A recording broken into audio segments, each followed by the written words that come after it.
Bonjour à tous les amis, bienvenue sur ma chaîne. Aujourd'hui on va regarder une update sur BTC, ETH et XRP. On a des choses très intéressantes qui sont en train de se former sur BTC, sur ETH et sur XRP. On va regarder tout ça ensemble. On a aussi quelques news qu'on va regarder. On va faire un tour aussi sur les liquidations, voir les niveaux qui nous attendent et les funding rates. Avant tout, j'aimerais vous remercier déjà pour les 1100 abonnés, c'est juste énorme.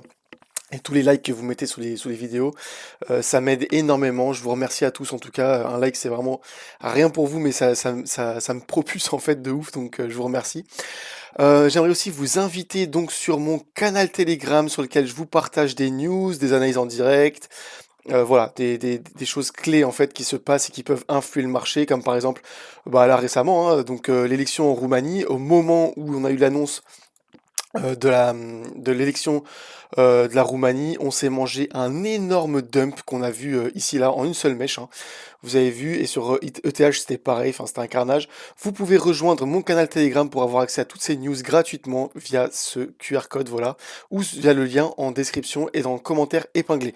Voilà, donc vous avez plein de trucs, hein, que je vous partage, de la géopolitique, géostratégie, macroéconomie, tout ce qui impacte le marché de près ou de loin, et c'est toujours très intéressant d'être à jour. Voilà. J'aimerais aussi vous dire que vous avez dans mon Linktree donc mes partenaires, donc par exemple ZoomX, Mexe et BingX. ZoomX, dès vos premiers 100 $ de dépôt, vous avez directement 100 $ de bonus.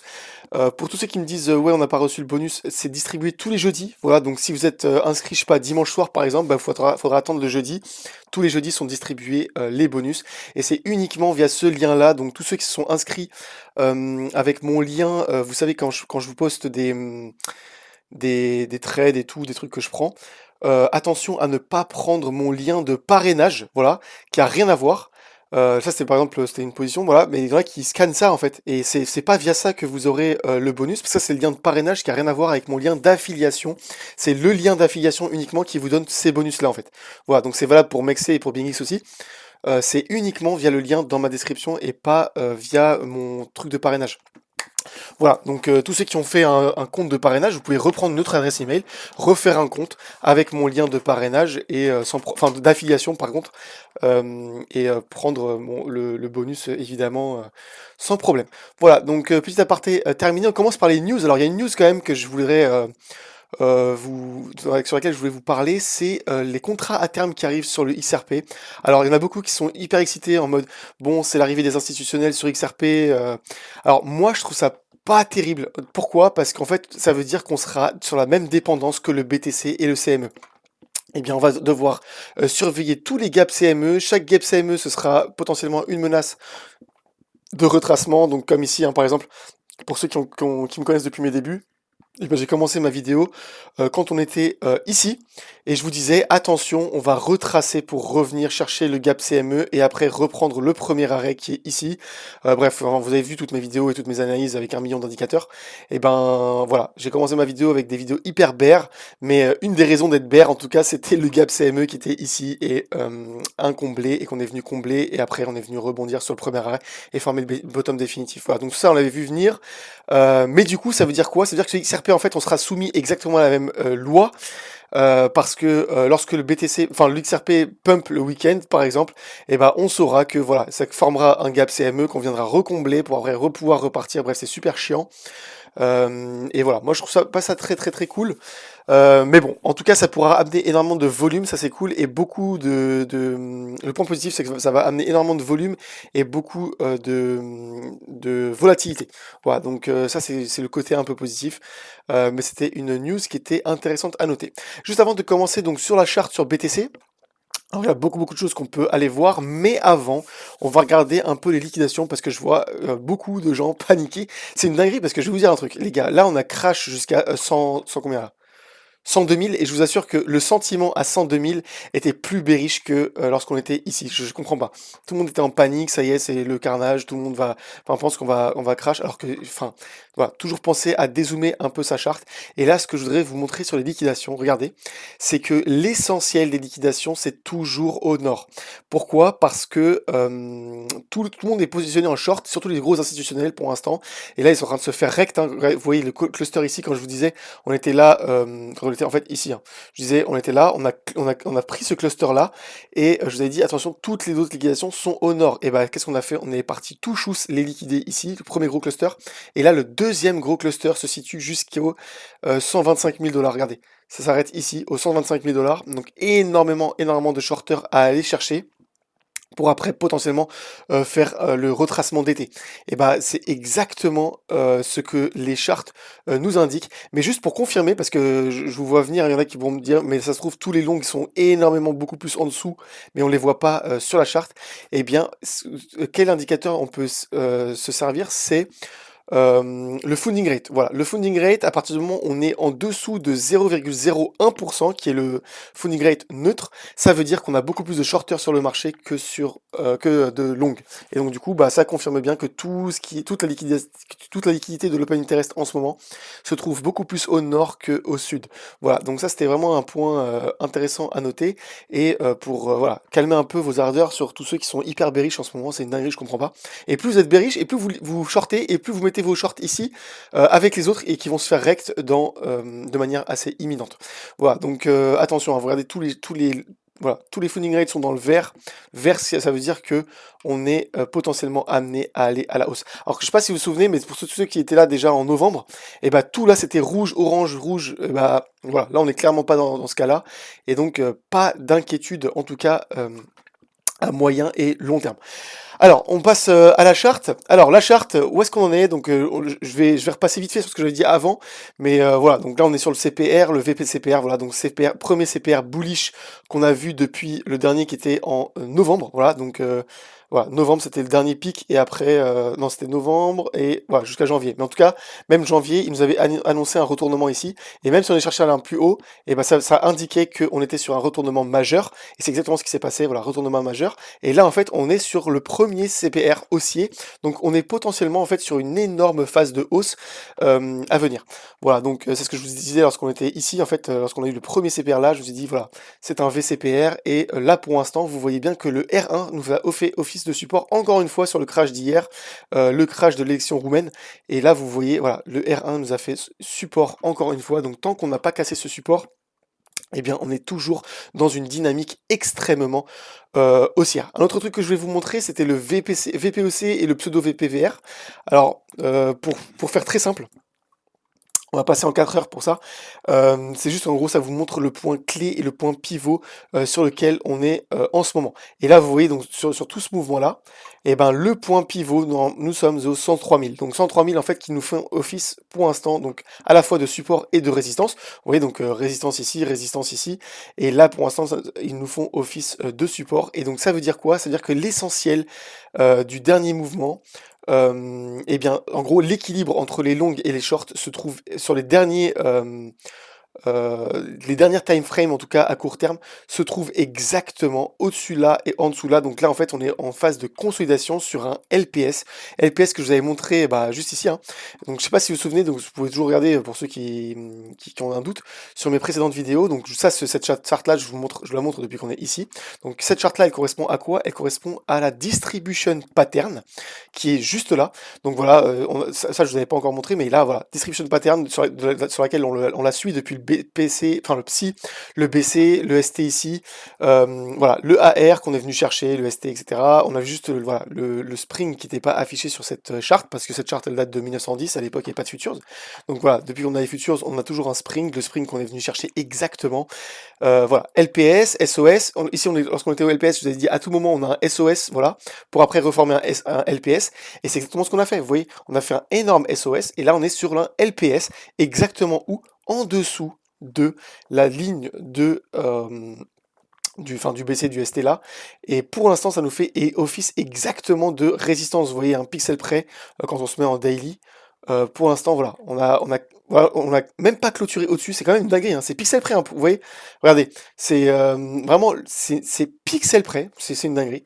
Donc pour l'instant, voilà, support majeur pour l'instant, mais on sait que lorsqu'on va casser cette résistance-là, on aura directement, voilà, une énorme markup phase, et là ce sera beaucoup plus impressionnant que juste le SOS ici, et on aura voilà, un markup phase extrêmement puissant pour aller chercher une nouvelle distribution area, et là en fait l'accumulation area on l'a eu ici, donc regardez, donc on a distribution pattern, donc distribution ici, réaccumulation, et là en fait voilà, markup phase, et après le markup phase nous avons voilà une distribution area, et si vous regardez bien, donc ce que je vous avais montré la dernière fois, ça c'est juste un petit récap hein, pour ceux qui avaient loupé mes dernières vidéos, nous sommes exactement ici, vous voyez. Alors voilà, de manière à ce qu'on le voit. Je vais screener comme ça sera beaucoup plus pertinent parce que là en fait à chaque fois que je passe dessus, ça. Ah ouais, c'est super chiant. Tac. Et bien vous voyez par exemple ici que nous sommes et ben justement là, regardez, on est exactement ici pour l'instant.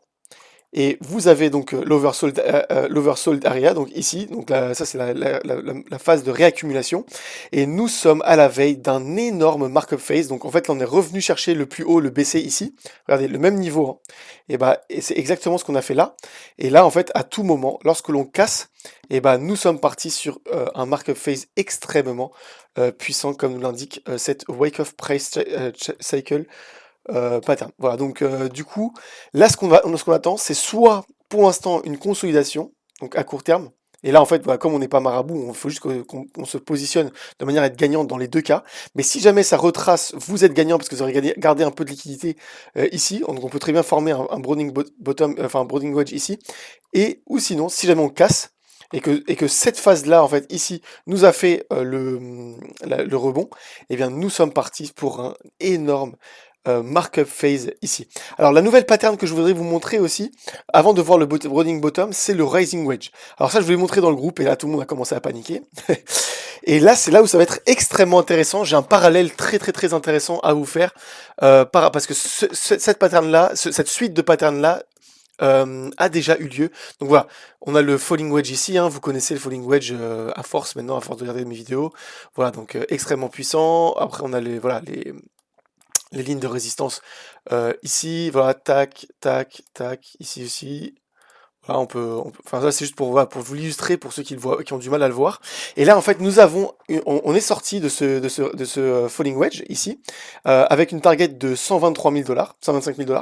Et en fait, regardez bien ce qu'on a formé pour en sortir un énorme rising wedge. Rising wedge, vous connaissez la pattern maintenant à force, hein. Eh bien c'est une pattern extrêmement bearish, voilà.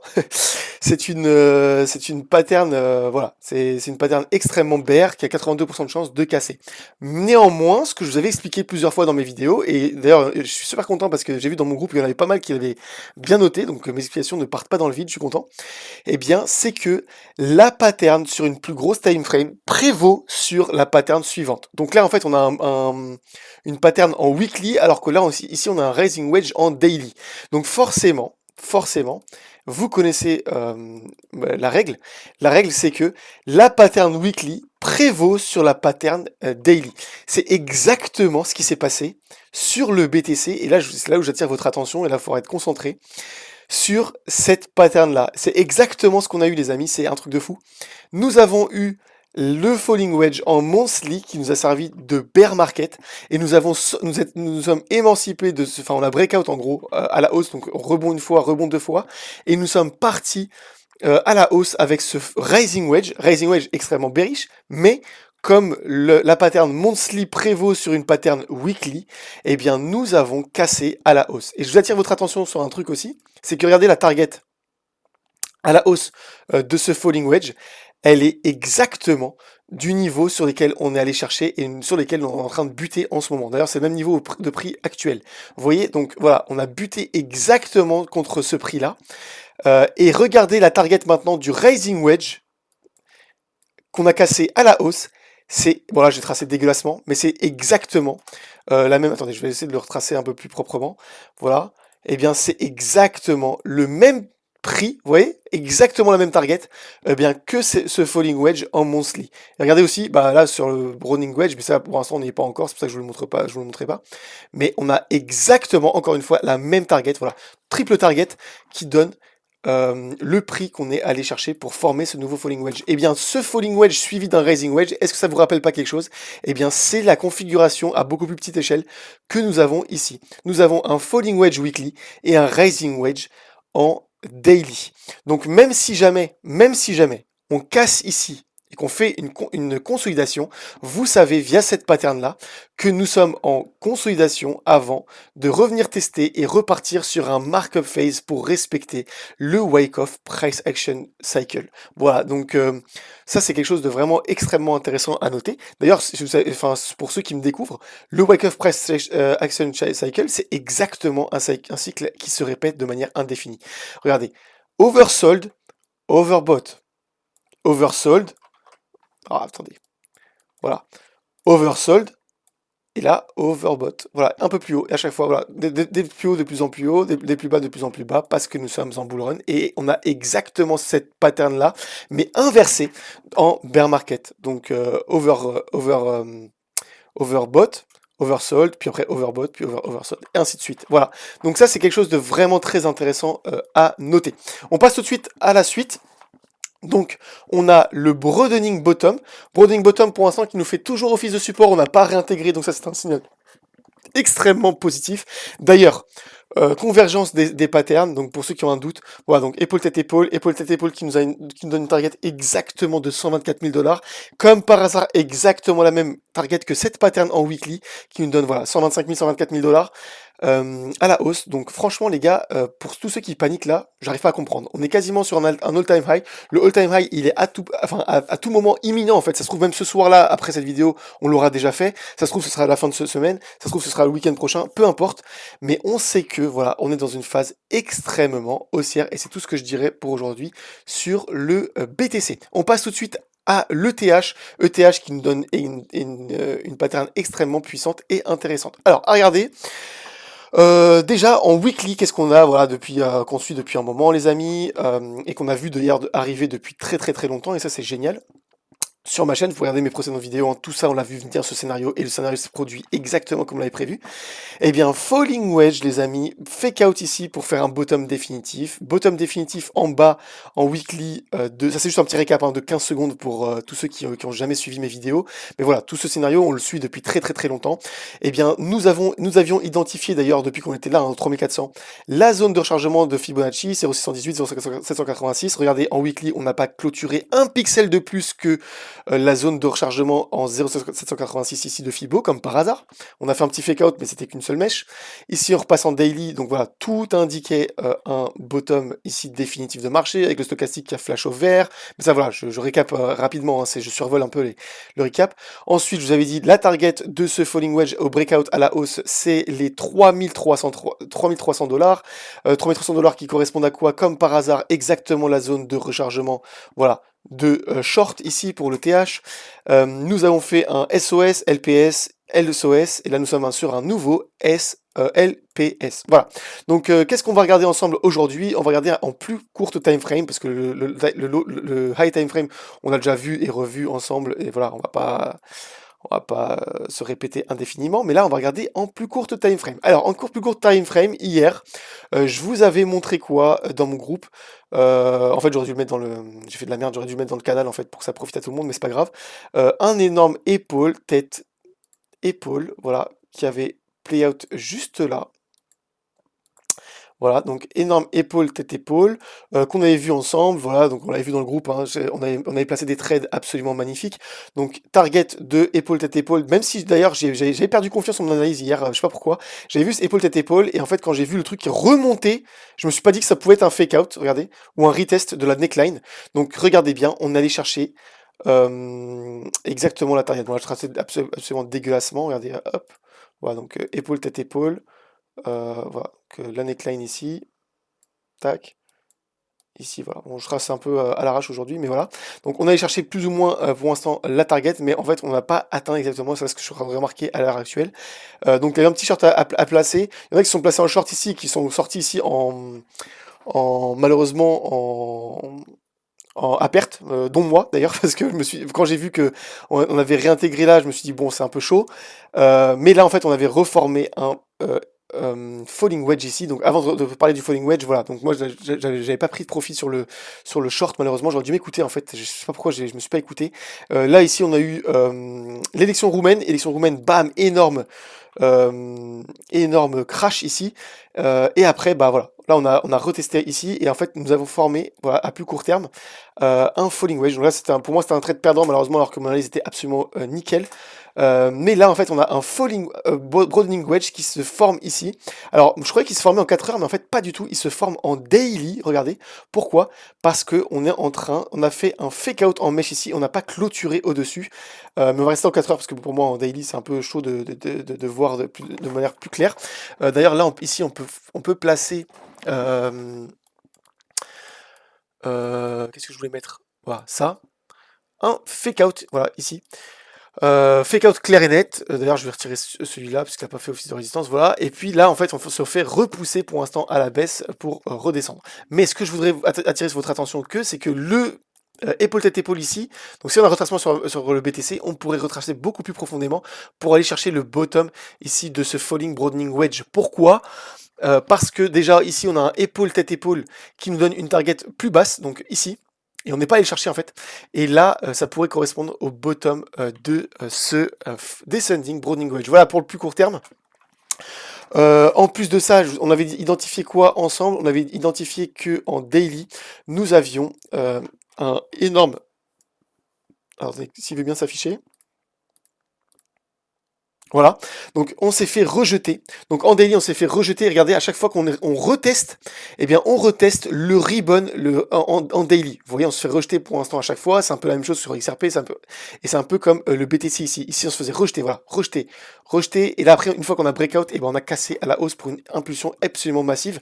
Et c'est exactement ce qui est en train de se passer sur le TH, mais en différé. Voilà, donc ça c'est ce que je voulais vous montrer. En plus de ça, on a le wave en weekly qui fait office exactement pareil attendez. Tiens, bah d'ailleurs, mais en weekly, regardez. Voilà, en fait, en weekly, c'est comme le BTC. Vous avez vu le BTC, ce que je vais vous montrer, le haut du ribbon, et là on se fait rejeter, mais au moment où on va casser ce ribbon à la hausse, on aura une impulsion haussière extrêmement puissante qui devrait nous ramener vers le haut du falling wedge avant de choisir une nouvelle direction en fonction des indicateurs et ce qu'ils nous indiquent. Voilà, donc autre chose aussi, il y avait le wave pareil, qui nous a fait office de résistance et de rejet. Donc pour l'instant en fait on tape, mais au moment où on va le réintégrer et s'en servir comme un support, et ben déjà on devrait repasser au-dessus du wave ici, et avant de peut-être retracer un peu, s'en servir du wave comme un support et repartir sur une expansion haussière et aller liquider tous les énormes blocs haussiers, surtout celui-là, bloc haussier sur lequel il y a énormément de shorts institutionnels à aller liquider.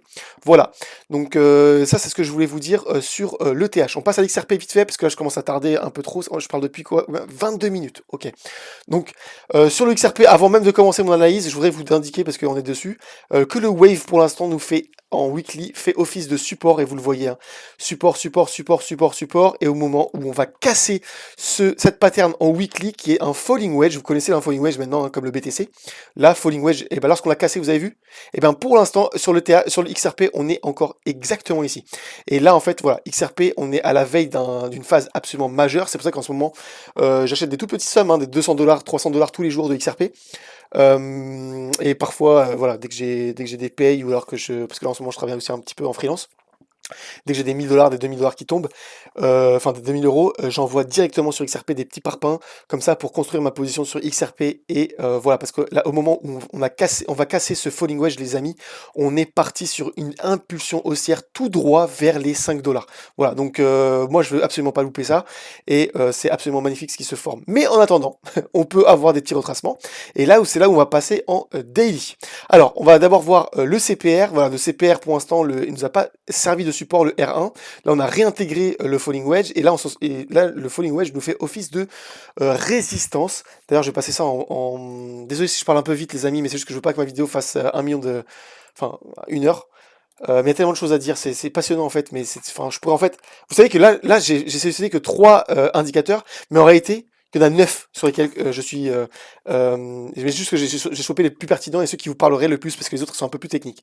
Voilà, donc CPR qui pourrait faire office de support ici si jamais on retrace sur le BTC. Parce que le BTC à tout moment, hein, il retrace. Hein. Comme je vous ai dit, il peut retracer le CP si jamais on revient vers le R1 et pour former, qu'est-ce que vous avez dit ici? Voilà, gros risque quand même de refaire ça pour former le broadening wedge ici et ou je sais pas une pattern haussière et après retester et recasser parce que pour l'instant on peut se faire rejeter ici. Donc si on se fait rejeter sur le XRP, voilà, les targets à noter pour aller en tant que support, nous avons les 2,12. Voilà. Donc peut-être garder un peu de liquidité, je sais pas, jusqu'à là. Moi, je garde rien, je t'avoue, j'envoie toute la sauce, hein, rien à foutre. J'achète XRP parce qu'au moment où on va casser ce falling wedge, ça va être extrêmement puissant. Vous voyez, ETH, même ETH l'a déjà fait, hein. Mais XRP, on est encore là.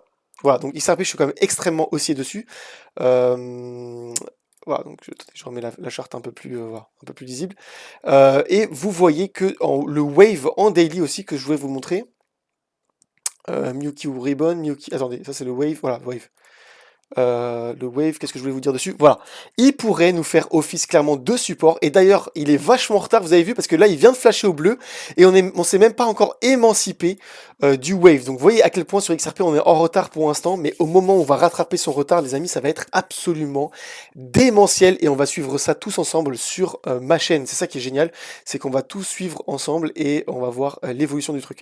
Et qu'est-ce que je voulais vous dire de plus? Bah, c'est tout en fait. Voilà. Donc, sur le wave, voilà, je voudrais juste repréciser. Donc si jamais on se fait rejeter sur le BTC, déjà le wave va nous faire office de support ici, et on pourrait, même la bande bleue hein, ici, pourrait nous faire office de support, et ça nous donne les 2,20, 2,16. Vous voyez, c'est exactement les mêmes targets de support que le CPR. Vous voyez, le bas du wave, c'est exactement la même target que le CPR. Voilà, donc ça c'est des niveaux à surveiller. Par contre, si cette semaine-là, on pourrait revenir au-dessus du falling wedge et s'en servir comme support, et que dimanche soir, on clôture au-dessus du falling wedge, alors là, je suis en x80 sur du XRP. Non, je rigole. Pas en x80, mais peut-être en x30, x40. Mais avec du XRP, vous voyez. Et c'est pour ça que je trade en token. D'ailleurs, si vous voulez trader ces mouvements-là, n'oubliez pas que vous avez mon lien ZoomX pour gagner 100 $ de bonus dès vos 100 $ de dépôt. Et bien sûr, ça, c'est les bonus uniquement affiliés. Vous avez aussi tous les bonus classiques accumulés sur la plateforme. Même chose pour Mexé. Donc voilà, je vous laisse découvrir en tout cas ces plateformes-là sur lesquelles on peut avoir des rendements extrêmement intéressants avec les bonus. Et voilà, donc moi sur XRP en tout cas j'ai des longues en construction, je construis petit à petit, je vais essayer de construire jusqu'à 2,17 et si jamais ça part, bah ça part tant mieux et je gagnerai du XRP tout en restant positionné sur XRP, mais si jamais on redescend, je construirai encore plus ma position en XRP. Je vous remercie à tous d'avoir suivi ma vidéo, désolé je sais que là je suis retombé un peu dans le je parle vite, mais mon esprit va trop vite, les amis, et voilà, j'arrive pas, je suis pas, voilà, je suis pas encore habitué. Je vais essayer de m'améliorer là-dessus, je vous promets. En tout cas, je vous remercie à tous pour ceux qui me suivent. Je vous remercie à tous ceux qui me mettent des likes sur ma vidéo. Vous avez pas idée. Vous voyez ici ce que je vous disais, hein. Regardez, BTC, lui, il s'en est servi comme support. Il a rebondi sur le wave et il est reparti à la hausse. Désolé, je reviens un peu sur le sujet, mais regardez à quel point XRP il est en retard. Mais par contre, XRP lorsqu'il va se servir de rebond ici sur le wave et repartir, ça va être une dinguerie. Bref, désolé, je parle trop. Je vous remercie à tous, voilà, je vous remercie vraiment à tous pour les likes, pour les commentaires, et je vous invite à tous à rejoindre mon canal Telegram, voilà, et je vous remercie, voilà, je sais pas quoi dire de plus. Bref, je vais m'arrêter là. Ah oui, juste vous pouvez voter aussi pour un altcoin pour ceux qui ont tenu ici et je vous en remercie aussi. Donc c'était quoi? C'était BNB et Cardano. Voilà, donc c'était deux tokens que j'ai choisis pour pour l'altcoin suivant. Je vois que ma vidéo Solana elle perce pas du tout. Bon, je vais peut-être plutôt parler de Cardano ou BNB. Vous choisissez en commentaire l'un des deux et puis après je choisirai un autre token. Après je l'ai posté dimanche soir. Enfin voilà, je l'ai posté à une pire horaire. Mais voilà, en tout cas, je vous remercie à tous et je vous dis à la prochaine. Prenez soin de vous, moi je vais à la salle. Ciao, ciao.